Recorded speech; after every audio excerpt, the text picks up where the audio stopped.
원반용 치즈는 나름대로의 음악적 취향을 가지고 있습니다. 또한 음악 장르에 따라 치즈 풍미에 다양한 영향을 미칩니다. 예를 들어 힙합 음악은 치즈에 펑키한 느낌을 주는 반면 모차르트 음악을 들으면 치즈가 더 부드러워집니다. 정말로요? 치즈 제작자 비트 완플러와 연구팀은 10kg짜리 원반용 치즈 9개를 개별 나무 상자에 넣었어요. 이후 6개월 동안 각 치즈에는 24시간 동안 한 곡의 노래가 연속적으로 반복되었습니다. 이 작업은 치즈 속으로 직접 음파를 보내는 미니 변환기의 도움으로 이루어졌어요. 그런데 누가 처음에 이런 아이디어를 생각해냈을까요? 클래식 치즈는 모차르트를, 락 치즈는 레드 제플린의 음악을 즐겼어요. 앰비언트 치즈는 옐로를 듣고, 힙합 치즈는 A Tribe Called Quest, 테크노 치즈는 V1의 UB에 열광했습니다. 심지어 아무 음악도 듣지 않은 대조군 치즈도 있었어요. 그 외에도 세 종류의 치즈는 단순히 고음, 중음, 저음 톤에 노출되었습니다. 연구진은 나중에 치즈를 조사한 결과 음악에 노출된 치즈가 조용한 치즈에 비해 풍미가 더 부드러웠다는 사실을 발견했어요. 특히 힙합 치즈는 다른 치즈보다 향과 풍미가 더 강했습니다. 요리 전문가 패널이 블라인드 테이스팅을 통해 치즈의 맛이 단순히 개인 취향의 문제가 아닌지를 확인했어요. 그들의 결과는 연구그룹의 결과와 일치했습니다. 그 이면의 과학을 더 깊이 파헤치기 위해 치즈를 대상으로 생의학 조사를 실시했습니다. 이를 통해 연구원들은 치즈 간의 실제 구조적 차이가 있는지 확인할 수 있었어요. 이는 마케팅 면에서도 잠재력이 있습니다. 마트에서 음악적 영향에 따라 치즈를 고른다고 상상해보세요. 사람들이 이미 블루스, 발칸 음악, AC/DC 음악에 맞춰 숙성된 치즈를 요청하는 건 놀라운 일이 아니죠.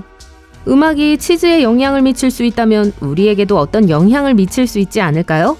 우리는 별빛 아래 누워있거나 클럽에서 리듬에 맞춰 발을 두드릴 때 음악을 느껴요. 하지만 그 뒤에 숨겨진 과학이나 음악이 우리 뇌에 미치는 영향에 대해서는 생각하지 않습니다.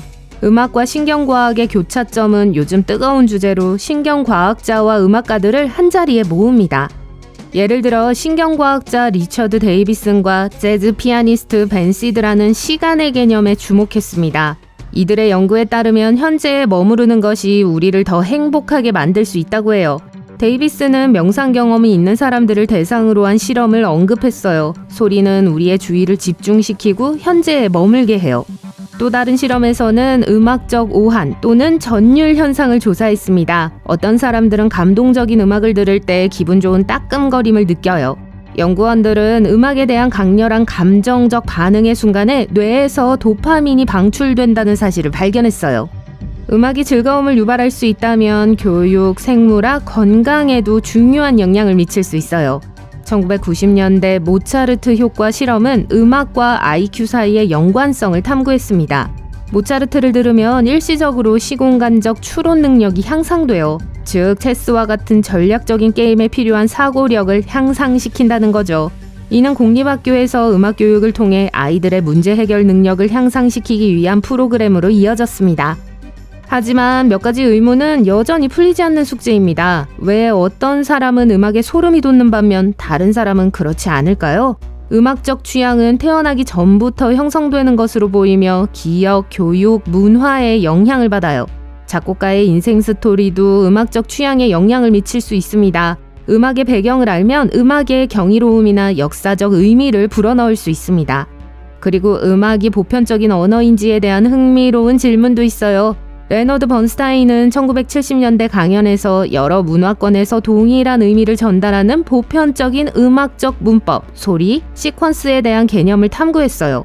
이 개념은 특정 종류의 음악이 보편적인 호소력과 영향력을 가지고 있다는 생각에 의해 뒷받침됩니다.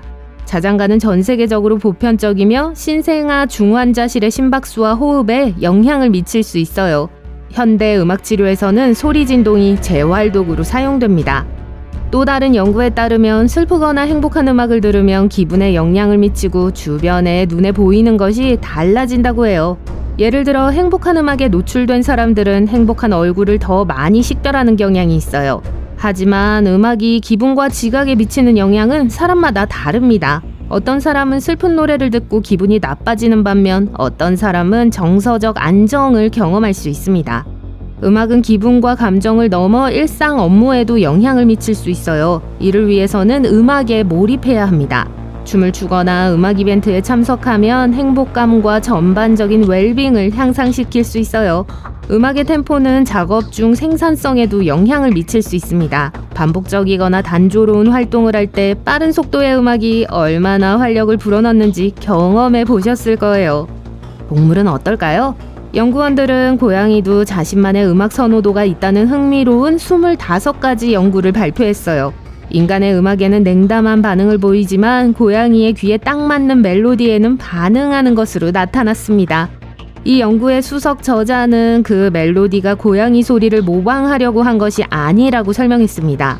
연구팀은 고양이를 매료시킬 수 있는 적절한 음정과 템포의 음악을 만드는 것을 목표로 했습니다. 연구진은 특별히 작곡한 2곡의 고양이 노래를 연주했어요. 반응은 매우 좋았는데 가르랑거리고 스피커에 다가오고 심지어 다정하게 몸을 부비기도 했습니다. 이제 고양이에서 앵무새로 관심을 돌리려고 해요. 지미 버핏의 패러테드가 아니라 진짜 앵무새요. 하버드 대학교의 한 연구에서는 동물의 발성 모방과 음악적 타이밍 사이의 연관성을 제시했습니다. 간단히 말해 동물이 목소리로 소리를 모방할 수 있다면 타고난 음감이 있다는 뜻이에요. 연구진은 유튜브를 실험용 댄스 플로어로 활용하기로 했어요. 동물들이 비트에 맞춰 춤추는 동영상을 느리게 재생했습니다. 결과요? 14종의 앵무새가 모두 소리를 모방할 수 있었어요. 애완 앵무새가 데프트 펑크 음악에 맞춰 춤을 추는 동영상을 올리는 것이 단순히 귀여운 엔터테인먼트 이상의 의미를 가질 수 있다는 사실을 누가 알았겠어요. 이제 소에게 말을 걸어볼 시간이에요. 사람과 마찬가지로 소도 휴식을 취하고 싶을 때 선호하는 음악 장르가 있어요. 2000여 마리의 소를 대상으로 한 연구에서 한 무리의 소에게 다양한 템포의 음악을 들려주었습니다. REM의 Everybody Hurts나 베토벤의 목가 교향곡과 같은 느린 멜로디와 자미로콰이의 스페이스 카우보이, 원더스터프의 Size of a Cow 등 빠른 비트의 음악이 경쟁을 펼쳤어요. 정말 적절한 선택이네요. 소들은 느리고 차분한 곡을 선택했어요. 12시간 동안 음악을 들었더니 우유 생산량이 3% 증가했습니다. 악어에게 클래식 음악을 들려주면 새와 포유류의 뇌가 복잡한 자극에 노출되었을 때와 비슷한 현상이 일어나요. 악어는 엄청나게 오래된 생물이에요. 공룡과 오늘날의 새를 잇는 가교 역할을 하죠. 악어의 신경계가 어떻게 반응하는지 이해하면 시간이 지남에 따라 이 신경계가 어떻게 진화해 왔는지에 대한 힌트를 얻을 수 있습니다. 음악이 식물의 성장에도 영향을 미친다는 이야기를 들어보셨을 거예요. 이것이 신화라고 생각하시나요? 진실은 여전히 논쟁의 여지가 있어요. 음악이 식물의 성장에 영향을 줄 수 있다는 개념은 1973년 식물의 비밀스러운 삶이 출판되면서 인기를 얻었어요. 이 책은 식물과 인간의 신체적, 정서적, 영적 관계에 대해 설명합니다. 여기에는 음악이 식물 성장에 미치는 긍정적인 영향을 암시하는 과학적 연구가 포함되어 있었습니다. 가장 초기의 연구 중 하나는 1962년에 수행되었어요. 발삼식물을 클래식 음악에 노출시킨 결과 대조군에 비해 성장률이 20% 증가했어요. 비슷한 연구에서도 라가 음악에 노출된 작물의 수확량이 전국 평균보다 25에서 60% 더 많은 것으로 나타났습니다. 연구원들은 다양한 악기로 실험을 진행했습니다. 그 결과 바이올린이 가장 효과적이라는 것이 밝혀졌어요. 엔지니어 유진 캔비도 실험을 진행했습니다. 그는 밀밭에서 바흐의 바이올린 소나타를 노출시켰습니다. 그랬더니 수확량이 66% 증가했어요. 도로시 레탈락 연구원은 클래식, 재즈, 록 등 다양한 종류의 음악으로 실험을 진행했어요.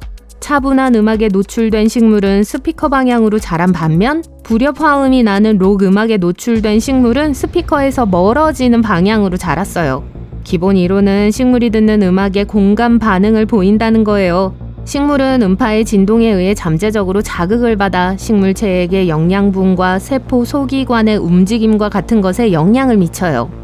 물론 모든 사람이 이 사실을 믿는 건 아니에요. 일부 회의론자들은 빛, 토양, 물과 같은 재배 조건을 더 엄격하게 통제하는 등 더 많은 연구가 필요하다고 주장하며 음악과 식물 성장을 확실히 연결짓기 전에 더 많은 연구가 필요하다고 주장합니다. 아니면 그냥 불평을 하는 것일 수도 있어요.